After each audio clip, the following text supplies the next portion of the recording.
நீங்கள் வந்து இங்கே வந்து திமுகவினுடைய அஸ்திவாரத்தை கலைக்கிறதுக்கு நீங்கள் ஏற்பாடு பண்ணணும். அதுதான் அண்ணாமலை அப்பயே சொன்னார், அண்ணா அறிவாலயத்தினோட செங்கல்களை தகர்த்தெறியும் அப்படின்னு சொன்னாரா இல்லையா?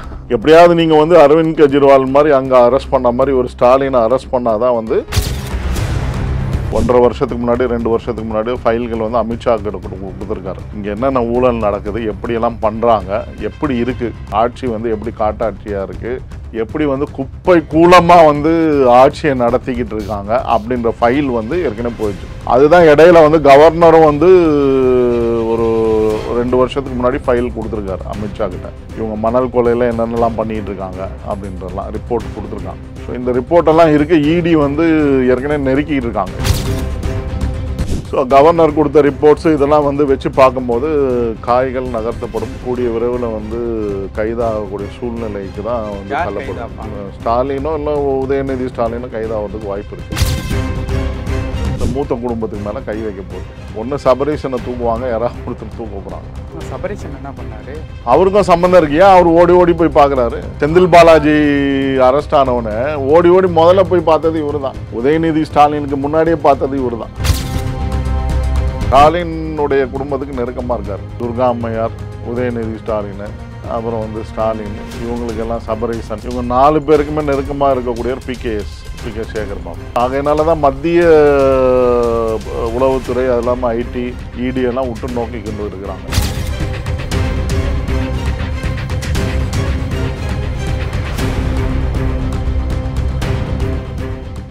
ரியல் ஒன் நேயர்களுக்கு வணக்கம். இன்று நம்மளுடைய நேர்காணலுக்கு அரசியல் விமர்சகரான திரு சரவண பெருமாள் அவர்கள் இணைஞ்சிருக்காங்க. சார் வணக்கம். வணக்கம். சார், இப்போது எடப்பாடி வந்து டெல்லி போகிறாரு. டெல்லி போகிறதுனுண்டான திட்டம் என்ன அப்படிங்கிறது வந்து கொஞ்சம் கேள்வியாகவே இருக்குது. இதற்கு பின்னணியில் ஸ்டாலின் கைது அப்படிங்கிற மாதிரியும் ஒரு தகவல் வந்து ஓடிட்டு இருக்கிறதா ஒரு டவுட்ஃபுல்லான தகவல் தான். அது உண்மையா இல்லையா? அதை பற்றி ஒரு கிளாரிஃபிகேஷன் கொடுங்க.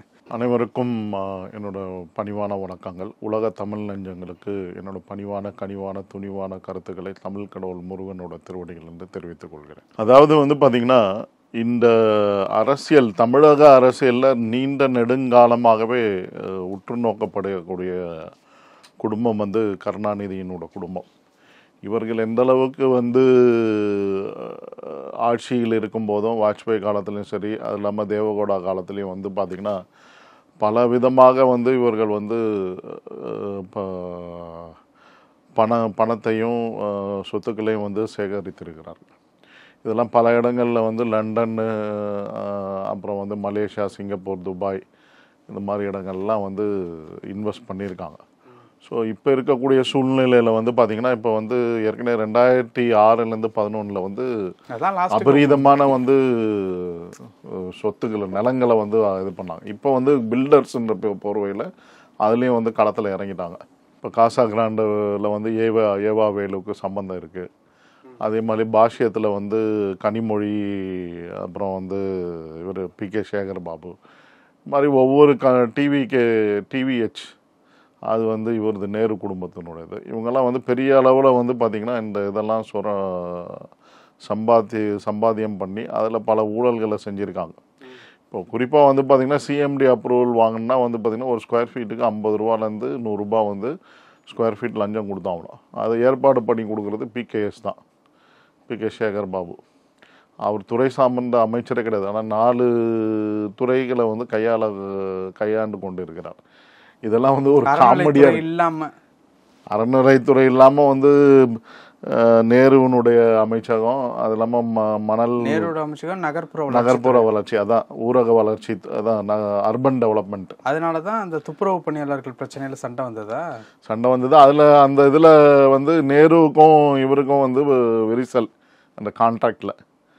அதனால தான் நேரு வந்து ரொம்ப நாளாக வந்து தலையிடாமல் இருந்தார். இல்லை, இப்போ கே நேரு கிட்டத்தட்ட வந்து ஒரு 40 வருஷமாக டிஎம்கேவில் இருக்கார். 40க்கு மேலே இருக்கும், கிட்டத்தட்ட ஒரு 50 வருஷம் கிட்ட, ஒரு 48 வருஷம் கிட்ட இருக்கும்.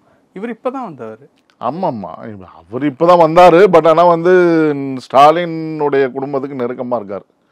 துர்கா அம்மையார், உதயநிதி ஸ்டாலின், அப்புறம் வந்து ஸ்டாலின், இவங்களுக்கெல்லாம் சபரீசன், இவங்க 4 பேருக்குமே நெருக்கமாக இருக்கக்கூடியவர் பி கே சேகர் பாபு.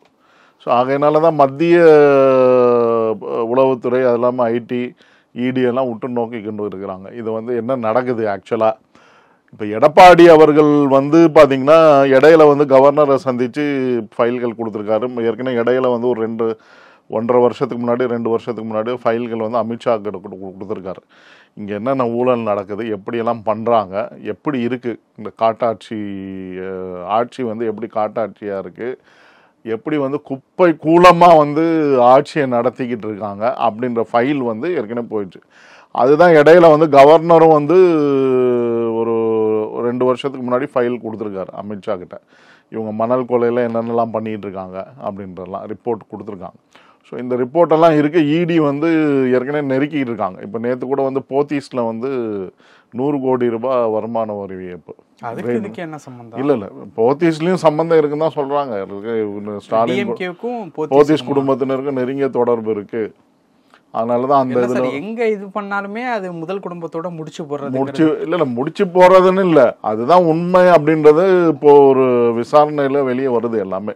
போத்தீஸுக்கு முக்கியமான பணங்களை கொடுத்து அந்த இதை வந்து ஆரம்ப காலகட்டத்தில் குறிப்பாக ஸ்டாலின் ஐயா அவர்கள் மேயராக இருந்த காலகட்டத்திலேருந்து இவங்க குடும்பத்தோட போத்தீஸ் குடும்பத்தோட நெருங்கிய தொடர்பு இருக்குது அப்படின்றதான் விவரம். அது இல்லாமல் அவர் துணை முதலமைச்சராக இருந்தப்போயும் அவங்களுக்கு பெருவாரியான உதவிகள் செய்யப்பட்டதாக தகவல்கள் இருக்குது. ஸோ அதனால் அது மட்டும் இல்லாமல் வந்து பார்த்திங்கன்னா ஏற்கனவே ஏடிஆர் ரிப்போர்ட்ஸில் வந்து 47 கேஸ் இருக்குது. இதில் வந்து பார்த்திங்கன்னா ஸ்டாலின் ஐயா அவர்களுக்கு ஏற்கனவே அவர் சித்தரஞ்சன் சாலையில் இருக்க வீடை வந்து மிரட்டி தான் வாங்கினார் அப்படின்ற கேஸ் எல்லாம் இருந்தது. அது வந்து விடுவிக்கப்பட்டார். சுப்ரீம் கோர்ட்டில் தான் விடுவிச்சுட்டாங்க. இதனால் பிளாக் மார்க்லாம் இருக்குது. அது இல்லாமல் வந்து நிறைய கேசஸ் அவர் மேலே பெண்டிங்கில் இருக்குது. கிட்டத்தட்ட அந்த கேசஸ் எல்லாம் ஒரு இதில் கொடுத்துருக்காரு. இந்த லிஸ்ட்டை பார்த்திங்கனாலே தெரியும். அதில் அப்டக்ஷன் கேஸு இதெல்லாம் இருக்குது, கிட்னாப்பிங் கேஸு, இந்த மாதிரி விஷயங்கள்லாம் இருக்குது. ஸோ இதெல்லாம் வந்து மத்திய அரசாங்கம் உற்று நோக்கி கொண்டு இருக்கிறாங்க. ஏன்னா இப்போ இருக்கக்கூடிய தமிழகத்தில் ஏதாவது ஒரு மாற்றத்தை உண்டு பண்ணணுன்னா எடப்பாடியார் என்ன கருத்து சொல்கிறாருன்னா மத்திய அரசுக்கு நீங்கள் வந்து இங்கே வந்து திமுகவினுடைய அஸ்திவாரத்தை கலைக்கிறதுக்கு நீங்கள் ஏற்பாடு பண்ணணும். அதுதான் அண்ணாமலை அப்பயே சொன்னார், அண்ணா அறிவாலயத்தினோட செங்கல்களை தகர்த்தெறியும் அப்படின்னு சொன்னாரா இல்லையா? ஸோ ஆகையினால வந்து இப்போ வந்து அதற்கான காலகட்டம் வந்து அதை தான் வந்து எல்லாம் நினைக்கிறாங்க. அவங்க வந்து ஃபோக்கஸ் பண்ணுறது எல்லாமோ இந்த செங்கோட்டையன் போய் அங்கே போய் பார்த்துட்டு வந்ததாகும், அதுக்கப்புறம் இவர் போய் பார்க்குறது, அது ஒரு புறம் இருந்தாலும் வந்து முக்கியமான நகர்வு வந்து இதுதான். எப்படியாவது நீங்கள் வந்து அரவிந்த் கெஜ்ரிவால் மாதிரி அங்கே அரெஸ்ட் பண்ண மாதிரி ஒரு ஸ்டாலினை அரெஸ்ட் பண்ணாதான் வந்து நீங்கள் வந்து முடக்குனாதான் இங்கே வந்து சரி வர நிலவரம், இல்லைன்னா சரி வராது. இல்லை அவரை சுற்றி இருக்கக்கூடிய துறை சார்ந்த அமைச்சர்களும் இப்போ எப்படி செந்தில் பாலாஜியை இது பண்ணாங்களோ அதே மாதிரி பண்ணாதான் இதுக்கான ஒரு விடிவு காலம் பிறக்கும், இதெல்லாம் வந்து அரசியல் களம் மாறும் அப்படின்ற கருத்தை வந்து மைய கருத்தை எடப்பாடியார் அவர்கள் வைக்க போகிறார் இந்த குழு மீட்டிங்கில். ஆல்ரெடி அவர் வலியுறுத்திட்டு தான் வராரு. ஸோ கவர்னர் கொடுத்த ரிப்போர்ட்ஸு இதெல்லாம் வந்து வச்சு பார்க்கும்போது காய்கள் நகர்த்தப்படும், கூடிய விரைவில் வந்து கைதாகக்கூடிய சூழ்நிலைக்கு தான் வந்து தள்ளப்படும். ஸ்டாலினோ இல்லை உதயநிதி ஸ்டாலினோ கைதாகிறதுக்கு வாய்ப்பு இருக்குது. இல்லை முக்கியமான அமைச்சர்கள் யாராவது 2-3 பேர் கைது பண்ணிவிடும். ஒன்று அங்கே கையை வைக்கணும், இல்லை இங்கே கையை வைக்கணும். அப்போ வந்து முடக்கிட்டாங்கன்னா இவங்களுடைய அரசியலில் வந்து காய் நகர்த்துகள், தேர்தல் காய் நகர், பணப்பட்டுவாடா காய் நகர்த்துகள்லாம் தடுக்கப்படும். அது வந்து கண்டிப்பாக நடக்கக்கூடிய சூழ்நிலை உருவாகி இருக்கிறது. அது மட்டும் இல்லாமல் இன்னொரு விஷயம் நல்லா புரிஞ்சுக்கணும். இப்போ மோடி ஐயா அவர்கள் வந்து நான் யாரையும் அதாவது இந்தியில் சொல்லுவார் ஒன்று, மேனே காவுங்க கிசிக்கு கானனை தேவுங்க அப்படின்னு சொல்லுவார். நான் யாரையும் சாப்பிட விட மாட்டேன், நானும் சாப்பிட மாட்டேன் அப்படின்னு சொல்லுவார். அந்த மாதிரி அவருக்கு வந்து பயங்கர ப்ரெஷரில் இருக்கார். நீங்கள் ஆக்ஷனே எடுக்கலை, சரத்பவார் மேலே ஆக்ஷன் எடுக்கலை. இப்போ எல்லாம் இந்த ஊடகத்திலலாம் என்ன சொல்லுவாங்கன்னா அஜித் பவாரை வந்து விட்டுட்டாங்க. ஆனால் உண்மையான கிரிமினல் குற்றவாளி வந்து சரத்பவார் தான்.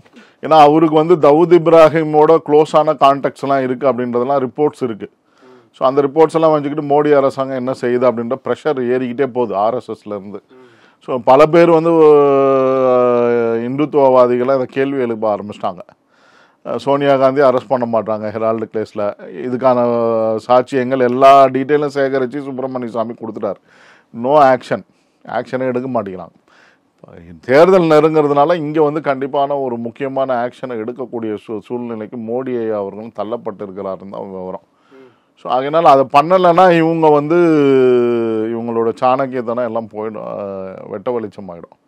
அதனால் அந்த மாதிரியான ஒரு சூழ்நிலைக்கு தள்ளப்பட்டிருப்பதற்காக தான் வந்து இப்போ எடப்பாடி ஐயா அவரோட பயணம் வந்து முக்கியமான அரசியல் காய் நகர்த்தல்கள் நடக்கும். அது கூட்டணி சமரசம் அவங்க பண்ணிக்குவாங்க. அது வந்து நீங்கள் வந்து உங்களை தனியாக கூட்டணியில் வச்சு நீங்கள் வந்து தனி கட்சி ஆரம்பித்து அவங்க பண்ணிக்கிட்டோம் அப்படின்னு சொல்லிட்டு போயிடுவார் எடப்பாடி. அப்படியும் கூட இருக்கலாம். இல்லை ஒருங்கிணைந்து செய்வோம், அதுக்கு என்ன சூழ்நிலை, அது ஏற்கனவே அவர் சொல்லியிருக்காரு, எல்லாத்தையும் அரவணைச்சு செய்வேன் அப்படின்னு தான். டிடிவி தினகரனையும் ஒரு இடத்துல குறிப்பிட்டு சொல்லியிருக்காரு, நான் அதை அரவணைச்சு செய்கிறதுக்கான சூழ்நிலையை பார்ப்போம் அப்படின்னு தான் சொல்லியிருக்காரு. ஆனால் வந்து அது ஒரு புறம் இருந்தாலும் முக்கியமான இது வந்து நகர்வு வந்து இதுதான். எப்போ எதிர்பார்க்கலாம்? அநேகமாக இன்னும் ஒரு 2-3 மாதத்தில் இது நடக்கக்கூடிய வாய்ப்புகள் இருக்குது. தேர்தல் நெருங்கும்போது இது பூதாகரமாக வெடிக்கும். டிசம்பர் ஜனவரியில் வந்து இது நடக்கக்கூடிய வாய்ப்புகள் இருக்குது. டிசம்பர் கடைசியிலையோ அல்லது வந்து ஜனவரி தொடக்கத்திலேயே அது நடக்கக்கூடிய வாய்ப்புகள் அதிகமாக இருக்குது அப்படின்ட்டு தான் வட்டாரங்கள் சொல்கிறது. ஏன்னா இப்போ பரவலாக வந்து இப்போ மோடி அரசாங்கம் வந்து ஆக்ஷன் எடுக்கலை அப்படின்ற மாதிரி தான் மக்களும் பார்க்குறாங்க. ஏற்கனவே திமுகவில் இருந்து அந்த இதெல்லாம் பார்த்தோம், நம்ம சசிகலா அம்மையார்னு ஒரு அரெஸ்ட்டு அதெல்லாம் பார்த்தோம். அது அவர்களுடைய ஒரு வகையில் அவங்களுடைய இதுவும் இருந்தது அப்படின்ற மாதிரிலாம் சொல்லுவாங்க. பட் ஆக்ஷன் இவங்க மேலே எடுக்க மாட்டேங்கிறாங்க. ஆனால் வந்து பரவலாக வந்து பார்த்திங்கன்னா இன்றைக்கி இந்த ஆட்சி வந்து பார்த்திங்கன்னா சரியாக நடக்கலைன்றது தான். எல்லா இடங்கள்லையும் வந்து உள்துறையில் இருந்த ஸ்பெஷல் ஆஃபீஸரை போட்டு விசாரித்ததில் வந்து குப்பை மாதிரி இருக்குது ஒவ்வொரு டிபார்ட்மெண்ட்டும். எதில் பார்த்தாலும் ஓட்ட உடைச்சல், ஊழல், லஞ்ச லாவணியம் அப்படின்ற சூழ்நிலை உருவாகி இருக்கிறது. ஸோ அப்படி இருக்கும்போது வந்து இதை வந்து யாரும் ஆக்ஷன் எடுக்காமல் விட்டாங்கன்னா இப்போ மக்கள் என்ன நினைப்பாங்கன்னா, இப்போ மோடி அரசாங்கமாக ஒரு விஜய் சொல்கிற கூத்து தான் வரும். அப்புறம் பிஜேபி மறைமுகமான கூட்டணியை திமுகவோட வைத்திருக்கா அப்படின்றதான் கொண்டு வருவாங்க. அவங்க என்ன ஒரு சிலர் என்ன சொல்கிறாங்கன்னா, அவங்கக்கிட்ட வந்து ஒரு 30-25 சீட் இருக்குது, நாளைக்கு வந்து மோடியினோட ஆட்சியை நிதிஷ்குமாரை ஏதோ ஒரு ஷேக் பண்ணாங்கன்னா இவங்கள வச்சு தான் சரி கட்டுவாங்க அப்படின்லாம் சொன்னாங்க. அதெல்லாம் வாய்ப்பு கிடையாது. நான் சந்திரபாபு நாயுடுவும் நிதிஷ்குமாரும் தெளிவாகிட்டாங்க. ஸோ அதனால் குறிப்பாக வந்து இந்த காய் நகரத்தில் வந்து எடப்பாடியார் வைப்பார் அப்படின்றது தான் எதிர்பார்க்கப்படுகிறது. எதிர்பார்ப்பு இல்லை, அதுதான் வைக்க போகிறார் அப்படின்ற உறுதியான தகவல்கள் வந்து கொண்டு இருக்கிறது. இப்போ சொல்லும்போது சொல்கிறீங்கல்ல, அமைச்சர்கள் இல்லைன்னா ஸ்டாலினோ உதயநிதியோ அப்படின்னு சொல்லி. ஆமாம் ஆமாம், கண்டிப்பாக. இப்போ இந்த 2 இடத்துல இடி ரைடு இந்த மாதிரியான விஷயங்கள் நடந்தாலுமே அமைச்சர்கள் சைடு எந்த விதமான நடவடிக்கையும் எடுக்கிறதில்ல. இப்போ சமீபத்தில் கூட ஐபி வீட்டில் வந்து இடி ரைடு வந்து போச்சு, பெருசா அதுக்கப்புறம் இல்லை. அமைச்சர்களே இந்த ஒரு இடத்துல இருக்கும்போது எப்படி நம்ம வந்து அந்த கட்சியினுடைய தலைமை பொசிஷன்ல இருக்கிறவங்களுக்கு இது நடக்கும்னு உறுதியா சொல்ல முடியுது? உறுதியா அதாவது சொல்லணும்னா அதுதான், இப்போ எதிர்கட்சி தலைவர் வந்து செயல்படலை, எதிர்கட்சி தலைவர் தான் இப்போ வலியுறுத்துறாரு அது உறுதியா. கவர்னர் ரிப்போர்ட்ஸ்ன்னு சொல்லிட்டாங்க, மணல் கொள்ளையில் வந்து அபரீதமான கொள்ளை நடந்திருக்கு, இது நேரடியாக வந்து மேலே இருக்க குடும்பத்தினுடைய சம்பந்தம் இல்லாமல் நடக்கலைன்னு தான் ரிப்போர்ட்ஸ் போயிருக்கு. இங்கே இருக்கக்கூடிய கவர்னர்னோட ரிப்போர்ட்ஸு அது கூட ஒரு விவாதம் இடையில் பேசினாங்க, எப்படி கவர்னர் ரிப்போர்ட் கொடுப்பாரு, யார் டிஜிபி கொடுக்குற ரிப்போர்ட் தாங்க, அப்படிலாம் கிடையாது. அவங்க வந்து தனியாக ஐபி இருக்கும், அந்த ஐபி மூலயமா ரிப்போர்ட்ஸை கலெக்ட் பண்ணி அனுப்பிச்சிடுவாங்க. கவர்னருக்கு எல்லா இடத்துலையும் வந்து ஒரு இன்டெலிஜென்ஸ் ரிப்போர்ட்ஸ் கொடுக்கக்கூடிய ஆட்கள் இருக்காங்க. ஸோ அதை தான் வந்து இந்த ஃபைல் போயிருக்கு. அது கண்டிப்பாக அந்த இடத்துல தான் வந்து நான் சொல்கிறேன் உறுதியாக வந்து இது வந்து மணல் கொள்ளையில், அது இல்லாமல் இந்த டாஸ்மாக் விஷயத்தில் வந்து அந்த முக்கிய குடும்பத்துக்கு தொடர்பு இருப்பதாக தகவல் சென்றிருப்பதால் அவர்கள் மீள வந்து ஆக்ஷன் எடுக்க, இடியை வந்து ஆக்ஷன் எடுக்கும் அப்படின்ற சூழ்நிலை உருவாகியிருக்கிறது. அது இன்னும் வந்து ஒரு 15 நாள் 20 நாளில் வந்து தீவிரமாக ஓரளவுக்கு வெளியே வர ஆரம்பிக்கும். ஸோ அது என்னன்றது அதை தான் வந்து இப்போ நல்லா உற்று நோக்கணும். நீங்கள் என்ன பாயிண்ட்டுன்னா, இங்கே ஒரு காய் நகர்த்துனாங்கன்னா அவர் ஸ்டாலின் ஐயார் முன்கூட்டியே ஒரு இவங்க ஒரு அடி போடுறதுக்குள்ளே அவர் வந்து ஒரு 20 அடி 15 அடி போடுறாரு. இப்போ ஒரு ஸ்டேட்மெண்ட் விட்டுருக்காரு. என்ன ஸ்டேட்மெண்ட் விட்டுருக்காருன்னா, இந்த மத்திய அரசாங்கம் கலைந்து விடும் கூடிய உறவில் அப்படின்னு ஒரு ஸ்டேட்மெண்ட் கொடுக்குறாரு நாயுடு அவர்கள். ஏதாவது அந்த மாதிரி வந்து கலைஞ்சிரும், கூடிய உறவில் ஆட்சி கவுழும் மத்தியில் அப்படின்னு சொல்லி ஒரு ஸ்டேட்மெண்ட் விடுறாரு. எதற்குன்னா, இதெல்லாம் வந்து ஒரு மக்களை வந்து திசை திருப்புறது ஒரு புறம், இது வந்து அவங்க மேலே வந்து ஒரு எஃபெக்டை காமிக்கணும். அதை தான் வந்து இப்போ இன்னொன்று நல்லா கவனிக்கணும். நம்ம இந்த இவர் இருக்கார் பாருங்க, அரசியலுக்கு அரசியலுக்கு மக்களை ஏமாற்றிட்டு போனார் பாருங்க, ரஜினிகாந்த் ஐயா அவர்கள். இளையராஜாவனுடைய இசைஞானி அந்த இளையராஜாவனுடைய இதில் வந்து சொல்கிறார், அவர் வந்து ஸ்டாலின் ஐயா அவர்கள் வந்து கன்னியாகுமரியிலேருந்து காஷ்மீர் வரைக்கும் வந்து மிகப்பெரிய அரசியல் நகர்கள்லாம் பண்றாரு. அந்த ஸ்பீச் வந்து விஜய சொல்ற மாதிரி வந்து டக்குன்னு ஸ்டாலினுக்கு மாத்தின மாதிரி இருந்தது. இல்லை, விஜயும் தாக்குறாரு, அதுதான் தாக்குறாரு. ஆமாம், ஏன்னா உன்னால முடியாதுடா தம்பி ஸ்டாலினை எதிர்த்து அப்படின்ற மாதிரி, உனக்கும் திமுகவுக்கும் போட்டி கிடையாது அப்படின்றத இன்டைரக்டா சொல்ல வராரு. பட் அது இன்னொன்னு என்ன சொல்றாருன்னா, என்ன ப்ரெஷர்ல சொல்றாருன்னு தெரியல. நல்லா உன்னிப்பா கவனிக்கணும். நீங்க கோவையில குண்டு வெடிப்பு நடக்குது. அதற்கு முன்பான அரசியல் நான் சொல்லிடுறேன். ஜெயலலிதா அம்மையாரும் அவங்க வீட்டு வழியாக தான் போவாங்க. உடனே இவர் வந்து எனக்கு டிராஃபிக் ஜாம் ஆகுது அப்படி இப்படின்னு சொல்லி ரோட்டில் நின்று சிகரெட்டை பற்ற வச்சு சத்தம் போடுறார். இதெல்லாம் வந்து தேவையில்லாத அரசியல் பண்ணி அவர் வந்து ஒரு மாய தோற்றத்தை உருவாக்குறார் இந்த அம்மா மேலே. உருவாக்கி என்ன பண்ணுறாங்க, அது ஒரு அப்போ நடந்ததெல்லாம் நம்மளுக்கு தெரியும் என்ன நடந்ததுன்னு. ஆண்டவனால இந்த தமிழ்நாட்டை காப்பாற்ற முடியாதுன்னு சொன்னவர் ரெண்டாவதாக என்ன பண்ண, கோவை குண்டு வெடிப்பு நடக்கும்போது சிங்கப்பூர்லேயே மலேசியாவில் தண்ணி அடிச்சுட்டு இங்கே வந்து இளையராஜாவோட தண்ணி அடிச்சுட்டு டான்ஸ் ஆடினான்னு சொன்னார் பாருங்க. அங்கே போய் தண்ணி அடிச்சுட்டு டான்ஸ் ஆடிட்டு நைட்டோட நைட்டாக யார் மூப்பனார் வலியுறுத்தின பேரில் வந்து நைட்டோட நைட்டில் ஃப்ளைட்டில் 1 மணிக்கு வந்து அந்த பேட்டியை நான் பார்க்குறேன். அப்போ அவர் லைவாக கொடுக்குற பேட்டி சன் டிவியில் காமிக்கிறாங்க. அப்போ அவர் என்ன சொல்கிறாருன்னா, இந்த இது வந்து இந்த அரசு திமுக அரசாங்கத்துக்கு எதிர்த்து சதி வேலை வந்து செய்திருக்காங்க, இது இஸ்லாமிய சகோதரர்கள் செய்ததில்லை அப்படின்னு வளர்றாரு. அதே மாதிரி தான் இப்பயும் வந்து ஒரு அழுத்தத்துக்கு வந்து ஏதோ ஒன்று வளர்றாரு. யார், ரஜினிகாந்த் ஐயா அவர்கள். அவரோட படங்கள் நல்லா இருக்கு, நல்ல கருத்துக்கள்லாம் சொல்கிறாரு. அதை பேரை பார்த்து நிறைய பேர் வந்து இதுவாக இருக்காங்க, எல்லாம் ஓகே. பட் அந்த கலைஞன்ற விட்டுட்டு இவருக்கு எதுக்கு இந்த தேவையில்லாத அரசியல் பேசினாரு எனக்கு ஒன்றும் புரியல. ஏன்னா அரசியல் பேசுறதுக்கு அவர் லாய்க்கு இல்லாத ஆளுன்னு ஆயிட்டார். இப்போ வந்து என்ன சொல்கிறாரு, அங்கே மோடிக்கும் செக் வைக்கிறாராம் அவர். மோடியே எதிர்த்து அரசியல் செய்கிறாரு ஸ்டாலின் அப்படின்ற ஒரு கலவரத்தை உண்டு பண்ணுறாரு, அரசியல் கலவரத்தை உண்டு பண்ணுறாரு அப்படின்ற மாதிரி சொல்கிறார் அந்த இதில். இதெல்லாம் எதுக்குன்னு பார்த்தீங்கன்னா, இப்போ நல்லா தெளிவாக தெரிஞ்சிச்சு. எப்படியும் வந்து மத்திய அரசாங்கம் வந்து இந்த மூத்த குடும்பத்துக்கு மேலே கை வைக்க போகுது.